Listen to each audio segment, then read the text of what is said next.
आप सभी को दीपावली की हार्दिक शुभकामनाएं। ये दीपावली आप सभी के लिए बहुत ही मंगलमयी और बहुत ही शुभ फलदायक हो। माता लक्ष्मी की कृपा आप सभी पर बनी रहे। दीपावली हमारे सनातन के सभी त्योहारों में सबसे महत्वपूर्ण त्यौहार है। इस दिन लोग लक्ष्मी और गणेश जी की पूजा करते हैं और सुनिश्चित करते हैं कि माता लक्ष्मी का उनके घर में आगमन हो और वो स्थायी रूप से उनके घर में निवास करें और धन धान्य और सुख सौभाग्य की पूर्ति उनके घर में बनी रहे। लेकिन फ्रेंड्स, हमें पहले यहाँ पे ये क्लियर करना होगा कि हम धन धान्य आखिर मानते किसको हैं, क्योंकि मेजॉरिटी लेवल पर लोगों ने धन को मात्र एक करेंसी मान लिया है, जबकि असल मायने में आपके पास जो बैंक बैलेंस है, जो धन धान्य है, या जो आपके पास जो भी एसेट्स है, वो क्या आपका धन है? चलिए आप मेरे क्वेश्चन का आंसर दीजिए। आपके पास बहुत सारा जो धन आप मानते हैं वो आपके पास बहुत धन है, लेकिन आप सेहत से काफ़ी कमज़ोर हैं, आपके पास एक अच्छा स्वास्थ्य नहीं है, तो क्या आप धनी कहलाएंगे? आपके अनुसार आपके पास बहुत सारा रुपया पैसा है और समाज में जो एक पारिवारिक और सामाजिक जो रिश्ते होते हैं वो आपके ठीक ठाक नहीं चल रहे हैं, तो क्या आप अपने आप को धनी मानते हैं? कहने को आपके पास बहुत सारा बैंक बैलेंस है, लेकिन आप सोशली रिकॉग्नाइज नहीं कर पा रहे हैं, तो क्या आप धनी हैं? और हमारे इस दीपावली के त्यौहार का मैसेज भी यही है कि जो हमारा बैंक बैलेंस है, करेंसी, रुपया, पैसा, ज़मीन जायदाद, एसेट्स, ये हमारे धन दौलत नहीं है, क्योंकि हमारे सनातन में हमारे पास अष्टलक्ष्मी का सिद्धांत है। सनातन में लक्ष्मी जी को 8 रूपों में दिखाया गया है, उसके बारे में वर्णन किया गया है। एक आदि लक्ष्मी जो मूल रूप से देवी हैं, 2 धन लक्ष्मी जो धन धान्य देती हैं, 3 ध्यान लक्ष्मी जो कृषि को लाभ देती हैं, 4 गज लक्ष्मी जो हमारे पशुपालन को सहायता प्रदान करती हैं, 5 संतान लक्ष्मी जो हमारी संतान की रक्षा करती हैं, 6 वीर लक्ष्मी जो हमें साहस और वीरता प्रदान करती हैं, 7 विद्या लक्ष्मी जो हमें ज्ञान और सिद्धि प्रदान करती हैं, 8 विजया लक्ष्मी जो हमें विजय और शक्ति प्रदान करती हैं। हमारे सनातन में केवल धन की नहीं, अष्टलक्ष्मी पूजन की मान्यता है, तो हमारी दीपावली हमेशा अष्टलक्ष्मी जी के पूजन से शुरू होनी चाहिए। लेकिन लोगों ने यहाँ दीपावली का मतलब केवल और केवल करेंसी पूजन तक ही सीमित कर दिया है। इसलिए दिवाली पूजन में अष्टलक्ष्मी की पूजा करें, जिससे हमें 8 दिशाओं से सुख मिले।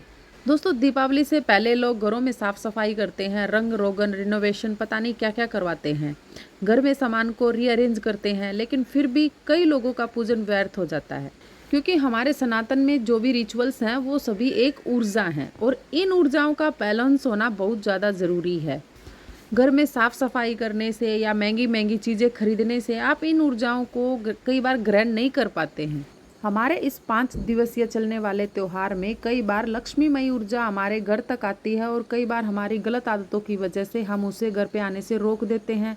किसी किसी के तो वो दरवाजे से ही मुड़ करके लौट जाती है और कई लोगों के घरों में तो इतनी नेगेटिविटी होती है कि वहाँ पे पॉजिटिव ऊर्जा टिक ही नहीं पाती है।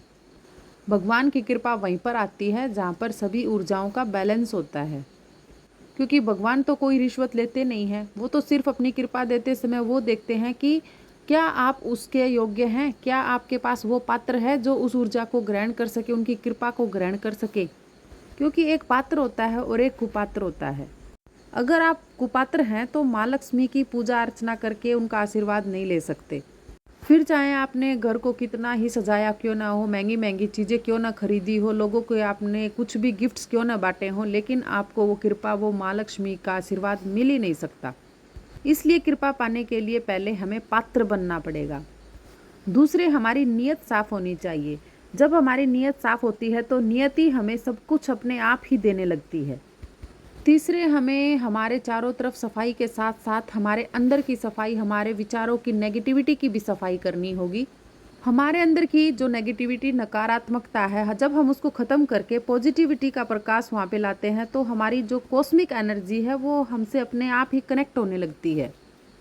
और इन सभी के साथ साथ हमारे कर्मों का हमें फल देने में सबसे बड़ा योगदान है। सारा जो खेल है वो हमारे कर्मों का ही है। हमारे कर्म हमेशा काउंट होते रहते हैं और जो हमारे अच्छे कर्म होते हैं वो ही हमारे धन वैभव में कन्वर्ट होते चले जाते हैं। दीपावली की सफाई में हमें हमारे विचारों को भी डिक्लटर करना होगा। हमें अपनी खुद की आलोचना करनी होगी, अपनी बुरी आदतों को पहचानना होगा। उन बुरी आदतों में हमारा स्क्रीन टाइम हो सकता है, कोई नशा करने की आदत हो सकती है, कोई लत हो सकती है, या कोई जो हम टाइम वेस्ट करते हैं वो हो सकता है। इन सब को सिलेक्ट करके हमें खुद के लिए क्रिटिक बनना पड़ेगा, क्योंकि ये इस तरह की वो आदतें हैं जो हमें आगे बढ़ने नहीं देती। हमारे अंदर क्या बुराइयां हैं ये हमसे बेहतर दूसरा कोई नहीं बता सकता। तो इसलिए अपने अंदर की बुराइयों को दूर करके हमें पहले अंदर से अपने सफाई करनी होगी, जिससे अष्टलक्ष्मी चल करके आप तक आएगी और आपके इस पूजन को सफल करेंगी। दोस्तों, दीपावली सेलिब्रेट करने का मतलब कोई फिजूल खर्ची या कोई दिखावा बिल्कुल भी नहीं होता। कोई भी ऐसा कार्य या कोई ऐसी खरीदारी ना करें जिसके अंदर आप कंफर्टेबल ना हो।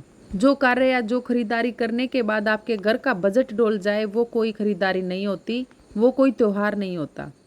कई बार देखा गया है कि इस तरह के दिखावे के चक्कर में घरों में झगड़े तक हो जाते हैं। एक दूसरे से दिखावे की प्रतिस्पर्धा में लोग कर्जे के तले दब जाते हैं। एक ऐड आता था ना कि उसकी साड़ी मेरी साड़ी से सफ़ेद कैसे। तो इस तरह की भावना से दूर रहें। जो चीज़ें हमारे लिए यूज़फुल नहीं है या फिर जो हमारे लिए इनकम सोर्स नहीं बनाती, वो सब व्यर्थ की चीज़ें होती हैं, उन पर पैसा ना खराब करें। इसलिए सोशल मीडिया पर डालने के लिए या किसी को ईर्ष्या में नीचा दिखाने के लिए या कंपटीशन लड़ने के लिए अपने घर को बर्बाद ना करें। और ऐसे ही ना जाने कितनी दिवाली आएंगी और चली जाएंगी और आपके जीवन में कोई फर्क नहीं आएगा। जिसे आप माँ लक्ष्मी की कृपा कहते हैं वो आपके पास भी नहीं आ पाएगी। इसलिए दोस्तों, दिवाली के असली अर्थ को समझे, अपने अंदर के अंधकार नेगेटिविटी को दूर करें, पॉजिटिविटी का प्रकाश लेके आए। हमारे जो सनातन के अंदर जो रिचुअल्स हैं उनको अच्छी तरह से समझें। इन्हीं सभी शुभकामनाओं के साथ हैप्पी दीपावली। माँ लक्ष्मी की कृपा आप सभी पर बनी रहे। ये त्यौहार आपके लिए बहुत ही मंगलदायी और शुभ फलदायी हो। अपने सनातन को अच्छे से समझें और इसे आगे बढ़ाएं। देव, देश और धर्म के लिए कार्यरत रहें। हर हर महादेव। जय माँ भवानी।